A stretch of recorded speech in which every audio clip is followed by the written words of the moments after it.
আসসালামু আলাইকুম। কানিজ কুকিং হাউসে আপনাদের সবাইকে স্বাগত।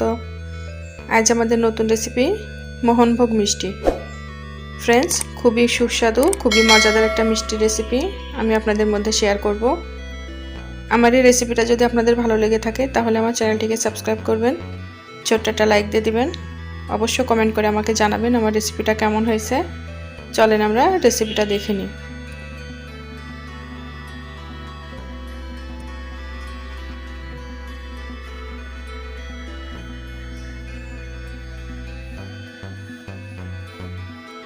আমি এখানে 1 কেজি দুধের ছানা নিয়েছি। ছানাটা আমি এখন হাত দিয়ে ভালো করে মাখিয়ে নেব। দেখেন, হাতে তালু দিয়ে কিন্তু ভালো করে এভাবে করে মাখিয়ে নিতে হবে।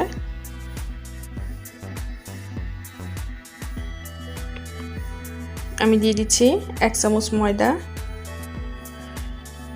ময়দাটা দিলে মিষ্টিটা ভেঙে যাবে না, এই জন্য আমি 1 চামচ ময়দা দিয়েছি। ময়দাটা দিয়ে আমি ভালো করে হাত দিয়ে এভাবে করে মাখিয়ে নেব। আমি কিন্তু 10-15 মিনিট এভাবে করে মাখিয়ে নেব। দেখেন, মাখাতে মাখাতে এক পর্যায়ে ছানাটা আমার হাতের সাথে উঠে আসছে। দেখেন, আমি কিন্তু 15 মিনিট এভাবে করে মাখিয়ে নিয়েছি। এখন আমি ছোট ছোট লেচি কেটে নেব। অলরেডি 2টা মিষ্টি আমার তৈরি হয়ে গেছে। আমি এখন আপনাদের দেখিয়ে দিচ্ছি কিভাবে আমি মিষ্টি তৈরি করছি। এভাবে করে গোল করে নিতে হবে, নিয়ে এভাবে করে আঙুল দিয়ে মাঝখানে একটু চেপে দিতে হবে। দেখেন,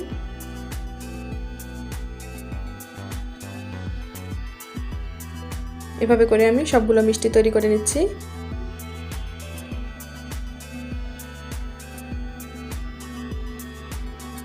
আমার সবগুলো মিষ্টি হয়ে গিয়েছে। আমি একটা ভেজা কাপড় দিয়ে মিষ্টিটা ঢেকে রাখছি। আমি এখানে 1 কাপ চিনি দিয়েছি, আর ওই কাপের আমি 3 কাপ পানি দিয়ে দিচ্ছি।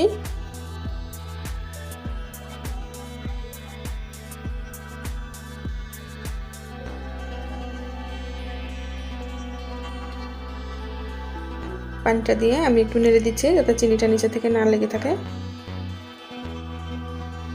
আর চিনিটা উঠে গিয়েছে। আমি এখানে 1 টেবিল চামচের মতো দুধ দিয়ে দিয়েছি। দেখেন, আমার চিনির শিরাটা ফুটে গিয়েছে। এখন আমি মিষ্টিগুলো এর মধ্যে এক এক সব দিয়ে দেব। ফ্রেন্ডস, আমার এই মিষ্টি রেসিপিটা যদি ভালো লেগে থাকে তাহলে অবশ্যই আমার চ্যানেলটিকে সাবস্ক্রাইব করবেন।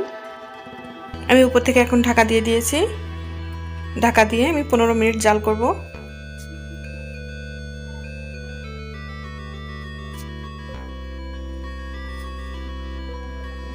দেখেন, আমি ঢাকাটা খুলছি। আমি আবার ঢেকে দিচ্ছি। এভাবে করে আমি একটু পর পর ঢাকা খুলে জাল করে নেব। মিষ্টিটা সিদ্ধ হওয়া পর্যন্ত আমাকে অপেক্ষা করতে হবে। দেখেন, আমি আবার ঢাকাটা খুলছি, আবার ঢাকা দিয়ে দিচ্ছি। এভাবে করে আমি 15 মিনিট কিন্তু জাল করে নেব। আমি আবার ঢাকাটা খুলছি। দেখেন, মিষ্টিগুলো ফুলতে শুরু করেছে। আমি ঢাকাটা আবার দিয়ে দিচ্ছি। দেখেন, এক পর্যায়ে আমার মিষ্টিগুলা রান্না হয়ে গিয়েছে, ফুলে ডাবল হয়ে গিয়েছে। কত সুন্দর লাগছে দেখতে। এখন আমি চুলা থেকে নামিয়ে ঠান্ডা করে নেব। এখানে আমি নিয়েছি মাওয়াটা আমার নিজের তৈরি করা। আমি এটা বাজার থেকে কিনে আনিনি। মাওয়ার রেসিপিটা আমি ডেসক্রিপশন বক্সে লিঙ্কটা দিয়ে দেব, আপনারা চাইলে ওখান থেকে দেখে নিতে পারেন। মাওয়াটা আমি এটা গ্রেটার দিয়ে এভাবে করে গ্রেট করে নিচ্ছি। এখানে আমি নিয়েছি লাবড়ি। এখন মিষ্টিগুলো আমি হাত দিয়ে রসটা চিপে ফেলে দেব। দেখেন, এভাবে করে রসটা চিপে দিতে হবে।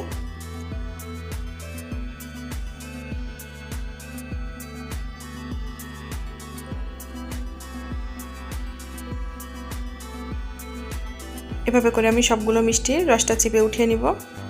সবগুলো মিষ্টি আমার তুলে নেওয়া হয়ে গিয়েছে। এখন আমি উষ্ণ গরম দুধের মধ্যে একটা করে মিষ্টি দিয়ে দেব।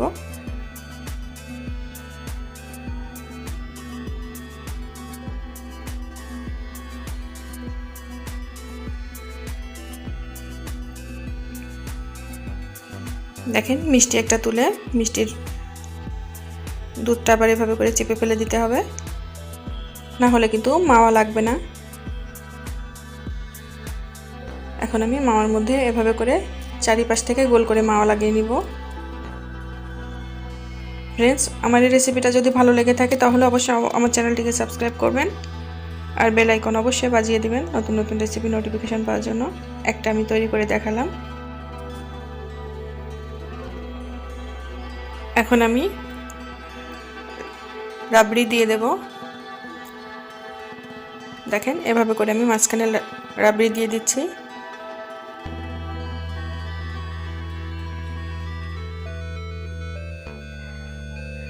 দেখেন ফ্রেন্ডস, তৈরি হয়ে গিয়েছে আমার মোহনভোগ মিষ্টি। আমার এই রেসিপিটা যদি ভালো লেগে থাকে তাহলে অবশ্যই আমার চ্যানেলটিকে সাবস্ক্রাইব করবেন। আর অলরেডি যারা সাবস্ক্রাইব করেছেন তাদের সবাইকে অসংখ্য ধন্যবাদ। লাইক কমেন্ট শেয়ার করতে ভুলবেন না। আর ফ্রেন্ডস, নোটিফিকেশন অবশ্যই অন করবেন নতুন নতুন রেসিপির নোটিফিকেশন পাওয়ার জন্য। আমার এই রেসিপির পুরো প্রস্তুত প্রণালী ডেসক্রিপশন বক্সে দেওয়া থাকবে, চাইলে আপনারা ওখান থেকে দেখে নিতে পারেন। ভালো লাগলে কমেন্ট করে অবশ্যই জানাবেন। আল্লাহ হাফেজ।